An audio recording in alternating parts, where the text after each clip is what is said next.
We should talk about Jonathan Majors, which means we should talk Mm, about Kang, the who Kang. so much of this movie is about. So much of this movie is focused on him and his performance and everything that he brought. We heard a lot about the lead up to this movie in terms of what Kang is going to signify for the MCU and for what they're going to do for this multiverse saga that they're building out. He already has a movie named after him, Avengers: The Kang Dynasty, coming May 2025. So that should Yep. tell you all you need to know. And of course, the character of Kang the Conqueror in the comics is one of the most formidable, one of the most well known, and one of the most evil threats that's ever come across the Avengers in comic book storytelling. And so now we're finally getting this live action interpretation of the character in all of his glory and all of his just forceful nature. And Jonathan Majors, I think we could both agree, is bringing something to this role that is just on a different level entirely. So much so different than what we saw with Thanos. It's going to be a Hmm. completely different type of makeup and just a different type of look and feel with what this villain is going to be, as opposed to what we experienced all throughout the Infinity Saga. There's a lot to break down and talk about with Kang, so we're going to be Yeah. here for a while. But just generally, what are your first impressions out of seeing Jonathan Majors in this way? Because we did already see him technically in Loki with He Who Remains, but now this is a different variant. This is a different version of the character. How did you feel about Hmm. everything he brought to this movie? Man, he's killing it. He's being, I think, the force that I expected him to be in a character. I think what makes Kang, and part of the reason they choose Jonathan Majors for this role, is because the character work that he has to do is so different than what Josh Brolin had to do as Thanos. The Kang is about the way he speaks, the way he talks to people, the way he can even manipulate people with his charisma. You know what I mean? The way he can command people, how scary he can be by even his tone of voice. He may not be as big as Thanos, and I think that's what makes him so cool because he is a. I guess you could say normal size. Jonathan Major's like 6 foot. I guess you could say normal size Swole as guy. fuck, but 6 foot, Yeah, yeah. swole as hell, but still 6 foot. And it's something about being able to be scary by just standing there looking like he's just a guy, but he has on this armor. You know what I mean? He has the scars going on over his face. You could tell he's really smart, and it's something different about that than what Thanos is, and that is what makes this performance from Jonathan Majors, I think, so good. It's the subtleties of the way he decides to speak to one person versus the way he wants to speak to another person, the way he talks to shoot, I don't know, Cassie and Scott versus the way he decides to talk to Modoc. You know what I'm saying? There's just something about it that's just like, yeah, this is why you're here. This is why you're doing this work, man. And it really is. I really love those flashbacks, man, between him and Janet because it's something they're just acting. That's really what they're just acting, and it feels so good to see like us getting like these character moments where there's nothing else really happening. You know what I'm saying? It's just two actors going at it. And it's just very enjoyable, I think, in that way. So yeah, man, I'm just excited that he's here. I love more than anything, you can tell he's here because how dynamic he is of an actor. We know he's going to have to play numerous Kangs. Like you said, he's already been He Who Remains, who feels very different than what we have here with our exiled Kang. You know what I'm saying? This Kang is, yeah, he's just different than He Who Remains. They have different, they're the same person with different ideals. You know what I mean? And I think being able to make that distinction is very important in the way that you act. And that's what Jonathan Majors is bringing to the role, man. He's bringing a different kind of uh uh I'd say artsiness to the role, right? Shakespearean, like the dude, the dude is like just really out here acting. So I just appreciate everything he's bringing to this new villain. Jonathan Majors is he's like the equivalent of the number one draft pick in Hollywood right now. Like he can do Mm-hmm. no wrong. Everybody wants their hands on Jonathan Majors. He's just done such a great amount of work in a very truncated amount of time. And you can see already, even before he's arrived to the MCU, just the variety of roles that he's picking. Like when you look at his breakout performance in The Last Black Man in San Francisco, and then you see what he Hmm. does in The Five Bloods, and you see how Yep. much of a presence he is in Lovecraft Country, and then you could see him work with an ensemble in The Harder They Fall and Devotion, which is a movie I saw, didn't really like, but I think he was great in it. And then we know Creed 3 is on the horizon. He's going to play another form of antagonist there. Like he's just tapping into all these different lanes, and he's doing it so quickly, and he's become such a force of nature already. And when Hmm. you see him in this movie, that's absolutely what he is. He's undoubtedly a force of nature. He controls almost every frame of the screen that he's a part of. And I think what Jonathan Majors brings, because he is so different from Thanos, like Kang is he's technically just a human if we're being honest about it, but he Yep. brings such a gravitas that we don't often feel with a lot of these villains. There's just a weight to him. There's historical context to him that you can't quite put your finger on because we don't know a lot about him, but you just know like this guy has seen a lot, he's done a lot, much more than any of us can really comprehend. And what also makes him different than Thanos, and that's not to say that Thanos wasn't smart, but it's the intelligence of Kang. He's Hmm. just far superior from a methodical, intelligent standpoint because of how much he's been exposed to and how much he does know, and just Hmm. all of that knowledge that he carries with him is just that's a scary thing when he's probably the smartest operating human in the existence of human history. And we're still awaiting the arrival of Reed Richards, who is typically known as like the smartest man alive, but it's like, Nathaniel Richards, he kind of has a leg up on you because this guy's seen Hmm. all of history, and even Reed Richards hasn't experienced that. And so I think everything that Jonathan Majors brings to this movie, again, for me, that's when this film comes alive. Because another thing I think about Quantumania, that first act, it was a bit rough. I think that it takes a Hmm. while to get going. There's a lot of like, oh, he's coming, or it's the Yeah. Conqueror. They're really trying to build up the tension, which a part of them, they have to do that. They have to really make it known like this is a really terrible person. But I do think that we could have probably gotten there quicker. But by the time that Jonathan Majors does actively arrive into the movie, he takes it over, and it becomes completely about him. So much so that a part of me thinks that they could have just maybe made a villain centric film, and really just like Yes. giving Kang his own movie.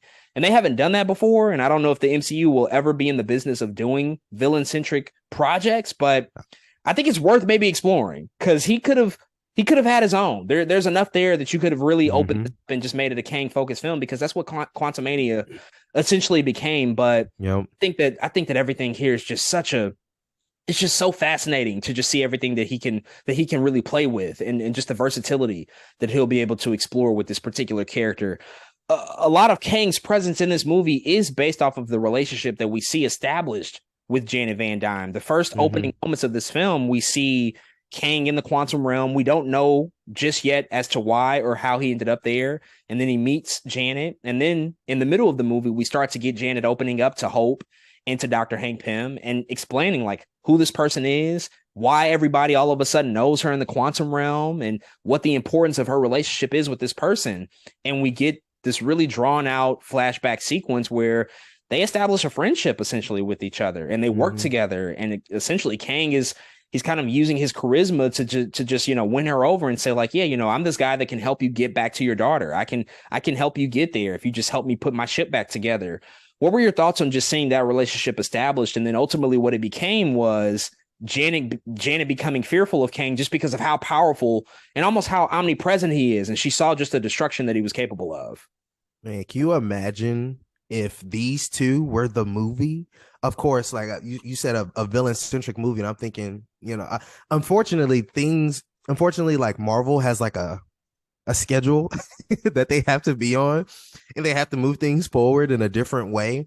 But as I'm watching Janet and Kang on the screen at the same time, I'm like, if this was the movie, man, like the whole time, I'm just like, dang, this is good. Like they're they're showing their relationship. They're both acting tremendously, but just the way I don't know. I feel like this was the world building part that I enjoyed the most. Because there are parts of the film where what's the name of the rebellious group in the quantum? I have no idea. I Exactly. can't tell you what the name of them are. I can tell you the characters' Exactly. names though, but not the whole group. I don't know what they could be called. Exactly. Like I wish there was just something to root us a little bit more in them and the world around them. And I feel like a movie with just Kang and just Janet spending that time with them and figuring out what happened in this world would have been amazing, to be honest. And I think it would have even set up a different Quantumania movie that does involve Ant-Man and the Wasp. You know what I mean? That we could have spent more time. Yeah, because very much in this movie, right? There's two movies. There's the Janet and the Kang movie, and then there's like the Kang and the Ant-Man movie.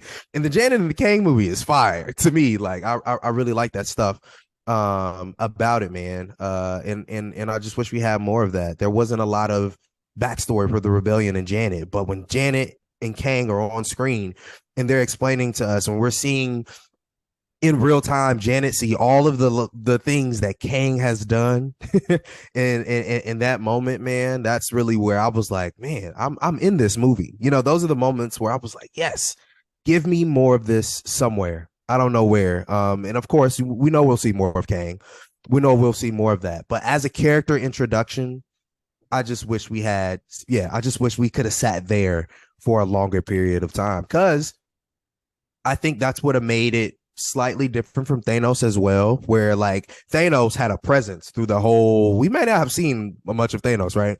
But he had a presence through that whole first phase. He had a whole presence through the second phase. And I wish we could have spent time, done Kang a little differently by spending that time with him to be like, ooh, this is Kang the Conqueror, especially once we learned that he is the exiled one. You know what I mean? Once we learned that, part of me is like, okay, but how did you get here? Like, what made you so crazy and so ridiculous that the other Kangs was like, yeah, we can't do this. We can't, you know what I mean? Like, you got to go. I wish we just had that moment. And I feel like a movie with just them two or just a little bit more of Kang would have given us that. Again, unfortunately, Marvel is on a schedule. They can't just give us a Kang movie or a Kang movie featuring Janet. They can't spend that time. But that's really what I wish would have happened. Well, I do think that stuff is to come, though. Like, if the Kang Dynasty is a thing, and this is going to be a two-part Avengers finale to this saga, I think that a lot of that is coming, just because what I will say that's different about Kang that we did not get with Thanos in the Infinity Saga. Thanos, the first time we saw him, post-credit scene of the Avengers, it was a different guy even playing him. Josh Brolin had a whole another person. Then you see him in Guardians of the Galaxy, probably in 3 minutes of the movie at most, and you get a scene with him and start to understand the relationship that he has with Gamora and Nebula, and also with Drax as well. And then we see him again in the post-credit scene of Avengers: Age of Ultron, which was nothing. And then we get Infinity War, which is really a Thanos movie with the Avengers in it. Right. I think that Kang actually has an advantage, because the reality is we don't even know how this plays out yet. We still have to see where this goes. But I think the advantage that Kang has is that even though he doesn't have his own movie in namesake, most of this is really his movie. And Thanos didn't even have this advantage in the Infinity Saga. We felt the presence largely due to the stones and the fact that he picked these stones, and we knew, this is going to get the gauntlet. But like, we never got as much of Thanos at all before Infinity War as much as we got in Kang in this movie. And we're going to get Kang again in Loki season 2. We've already gotten a whole episode with him in Loki season 1, and then the Kang Dynasty, and then Secret Wars. Like, there's a lot left. There's so much roadmap ahead. And even one of the producers over at Marvel, Steven Broussard, I don't know how literally this should be taken, but he just recently said that there is no projects coming out in the MCU over the next few years that Kang won't touch in some form or fashion. I'm not saying that means Jonathan Majors is going to be in Thunderbolts. He probably won't. It doesn't likely mean that Jonathan Majors is going to show up on the New York City streets of Daredevil, born again. Yeah, or be an Echo. I doubt that. But I think what it generally means is that the wheels are in motion now. Like, phase 5 is in full gear, and we are actively leading up to what's going to be the Kang Dynasty and Secret Wars, where it really, really pays off in that way. And again, I think that they did a lot more work in establishing him at this particular point as the same point that we could compare to with Thanos and the Infinity Saga, because Age of Ultron is like the halfway point of the Infinity Saga. We had probably saw like 3 scenes of Thanos that were like 60 seconds or less. And so I think that that's the advantage that Kang presents here that we didn't actively see. Now, could there have been more? Perhaps, maybe could they have maybe leaned a little bit more into some of the aspects that work with that particular character as opposed to many of the things in this movie that might not work as well. Perhaps, but I think that there's a lot still to come, and I think we got some substantial stuff already up until this point. For I do sure. want to talk about also just like the look of Kang and how he's presented in the MCU at this Hmm. point. One of the most iconic things about the character is his look and the costume and the ship and all of that stuff. How did you feel about seeing that? Because a part of me thinks that the powers are a little bit undefined, don't really know what they are quite yet. Hmm. It's like tech, but I don't know. It also felt like the Force at some points in time, like just like Darth Vader. Didn't really Yeah. know, but how did you feel about the look of the character? Did it feel faithful to what they did in the comics and just how Jonathan Majors wore the costume and how he presented himself with all of the stuff that we typically associated with the character of Kang? So I am still not sold on the blue helmet completely yet. I don't know how still feel about Neither am the I. way the way that looks. I'm like, I don't know about this. Yeah. But everything else, the chest piece, the pants, it looks, oh my God. It's close to one of my favorite costumes I've seen thus yet, and there's a very specific reason. It's the way the light shines off of it when you're watching the movie. Like you're just he's just standing there. You're like, this dude looks so tight. And it's just something about it. The way Jonathan Majors wears it, yes, but the way it fits him and the way that's a dark scene when he has Cassie and Scott locked up. It's a dark scene. But Literally it and goes figuratively, because literally it's darkly and lit as figuratively. fuck. They need to It's darkly lit. increase they need to increase the lighting on that. But Yeah, yes, go ahead. it's darkly lit. That's actually what I meant. That is it's darkly lit. But it pans to Kang, and the dude is just like, you look good in this scene, dude. Like, you know what I'm saying? It just looks, I don't know. It looks like, purple is very much associated with regalness and royalty. And that's what he looks like in that moment. He does look like he is a conqueror. He does look like a king in that moment. Again, the way he stands and presents himself. So I really, really like the costume.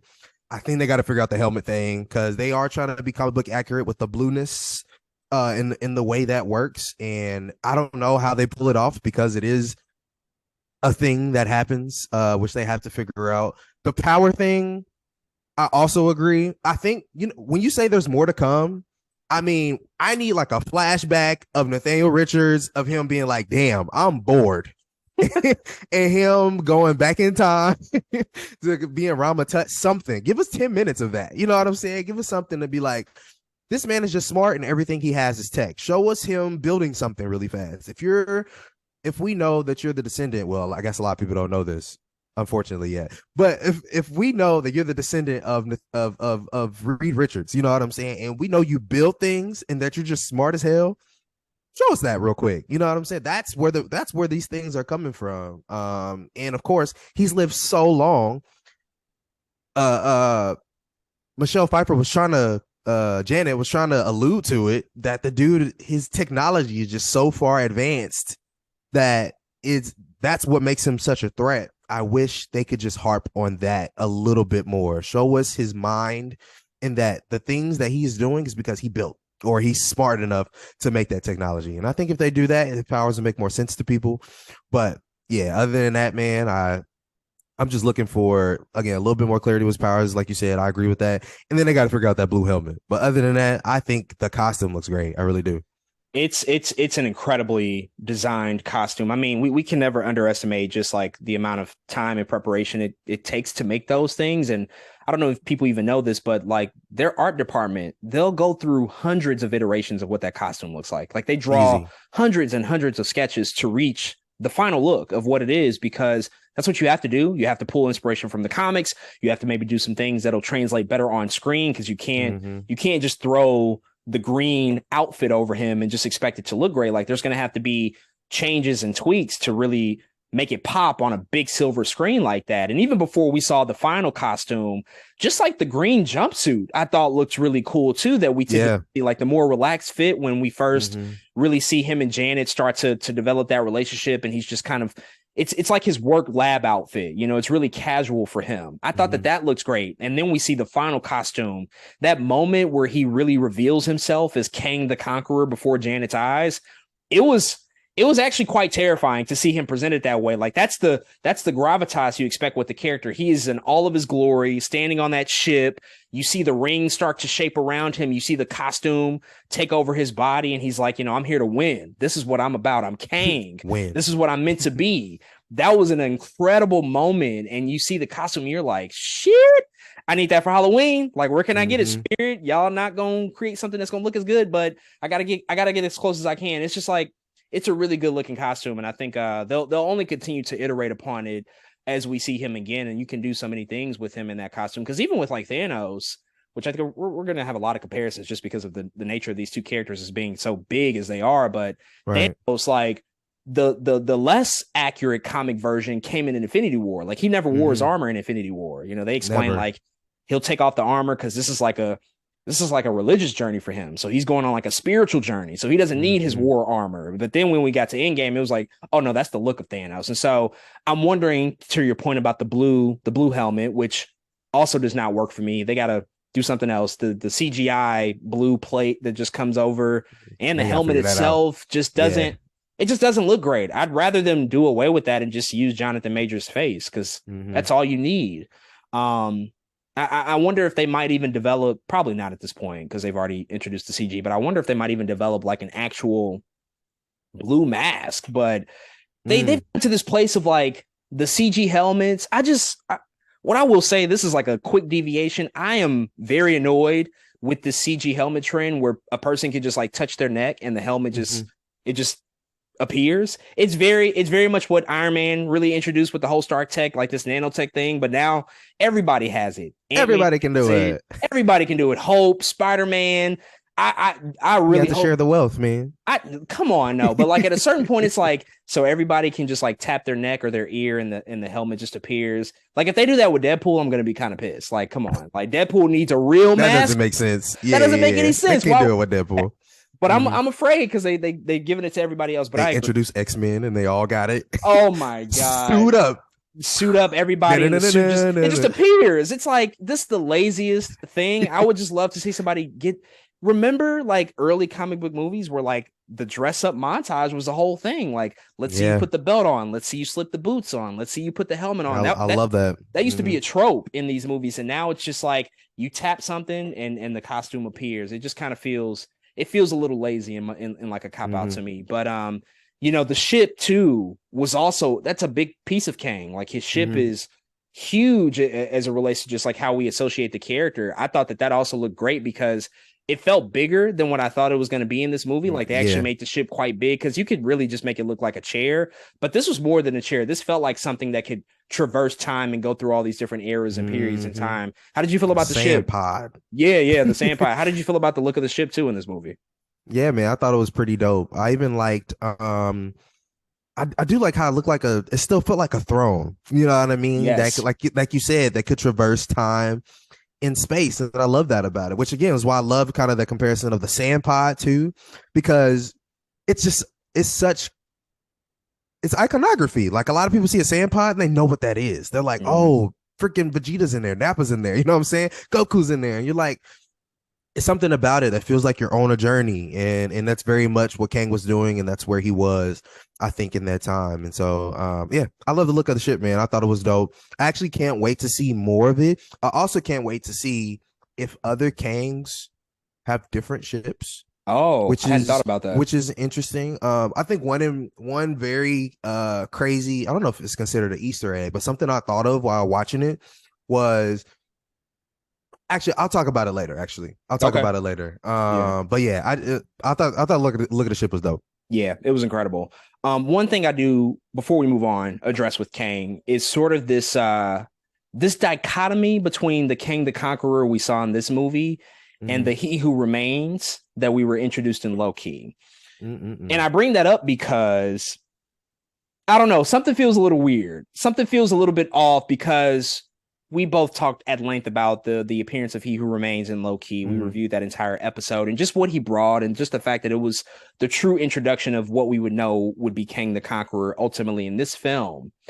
There was a point in Quantumania when he's talking to Janet inside of his tower where he's Mhm. explaining the multiverse, he's explaining why he was exiled, he's explaining Mhm. why he doesn't see eye to eye with his Kang counterparts, his variants. And And it was it, incursions. it was very exactly, and it was very reminiscent of the conversation that He Who Remains had with Loki and Sylvie in that finale of Mhm. that series, where he explained the multiversal war and everything that came about. And I remember that He Who Remains, because I rewatched that episode before Quantumania, and He Who Remains talked about the fact that he ended the multiversal war basically by creating Goliath, that creature Mhm. that was, in that alternate reality, and he basically used Goliath to destroy alternate timelines, and he established the TVA to essentially enforce the rules of the timeline, of the sacred timeline, and to make sure that people didn't go across space and time when they weren't supposed to. And then Kang in this movie felt like he gave a lot of the same explanation. Like, it wasn't verbatim what He Who Remains said, and he did not Yeah. name check Goliath. But I was just wondering and thinking about that in that conversation. I was like, well, did you really need to watch Loki in order to get the same exact information that we just got Mhm. here? Because a lot of Right. it feels similar. And I think that He Who Remains and Kang the Conqueror both represent these outliers compared to the rest of the variants. Right. But Exactly. if you didn't watch Loki, you wouldn't really never know that. You would just Mhm. kind of know that, like, well, Kang in this movie that we saw, the Exile Kang, he's like the one disruptor, and everybody else is apparently on the same page. But that's not really the case. He Who Remains was also kind of a disruptor based off of everything Mhm. he told us in Loki. But what do you think about just the differences and maybe some of the similarities between those two characters? And do you think that He Who Remains is even at all important anymore? Because we don't hear about him at all in this movie. Yeah, one thing about this movie that I don't know if didn't work for me all the way. It could be more of an observation, but it part of it is the stakes of the film where I thought, okay, Kang is in this.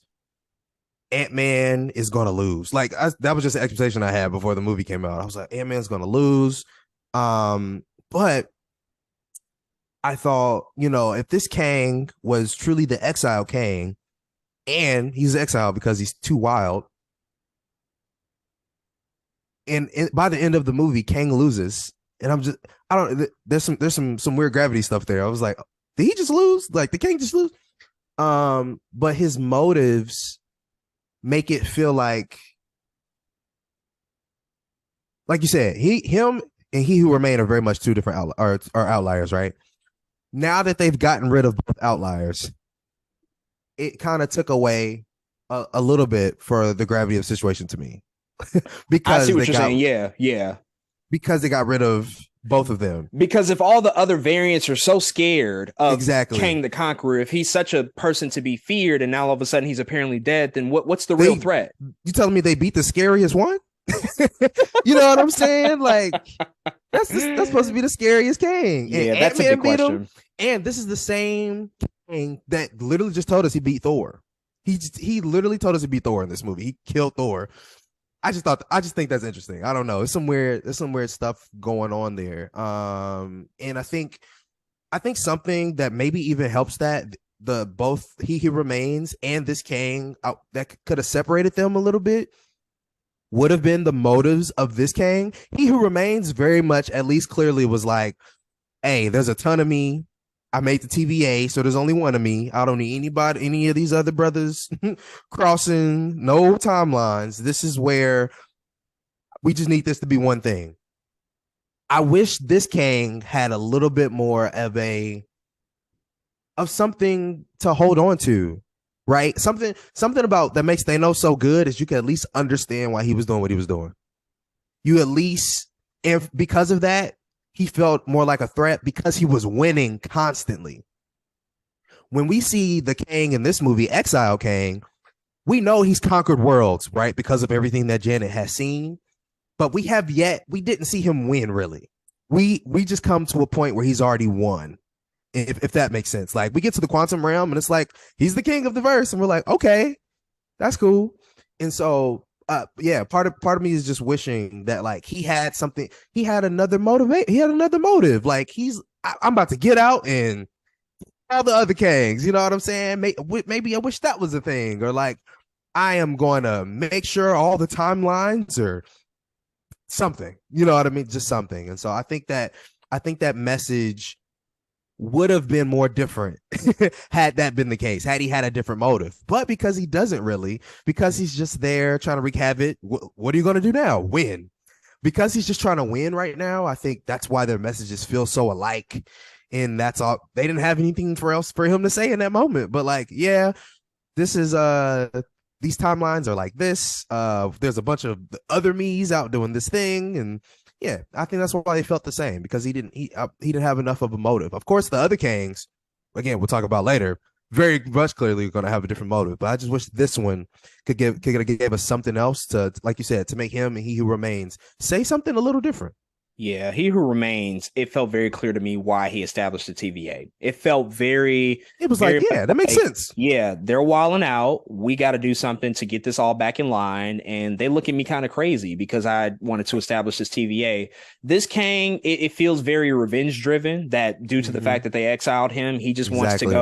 he just wants to go murder the rest of his Kangs. So if he is indeed dead, which we'll circle back to for sure, but if he is indeed dead, then how do you make the battle between Kang or Kangs plural personal to the Avengers whenever that time does come? Mm-hmm. What does that look like? Is it just these other Kangs going wild on all of time and just like unleashing havoc? Maybe, I don't know, but if it is just as decisive as somebody wanting to conquer, then that's fine. But I do think that we need a little bit more emotionally to understand, well, what's the reason for that? Exactly. We need Is a it little because something. Kangs are just so they're so outlandish? And I think that's part of it. I do think that that's part of it because that post credit scene kind of told me a few things Oh as yeah. opposed to the other variants. But Mm-hmm. yeah, I think again, I do want to kind of give a little bit of fairness to this movie that I do anticipate that stuff will come. I just For don't sure. think now was 100% the appropriate time. They could have alluded to it, but a part of it is going to be like, damn, well, what else is there? And I feel like Kang Dynasty is probably going to be the place where much of that is explored. But we're going to circle back to that for sure.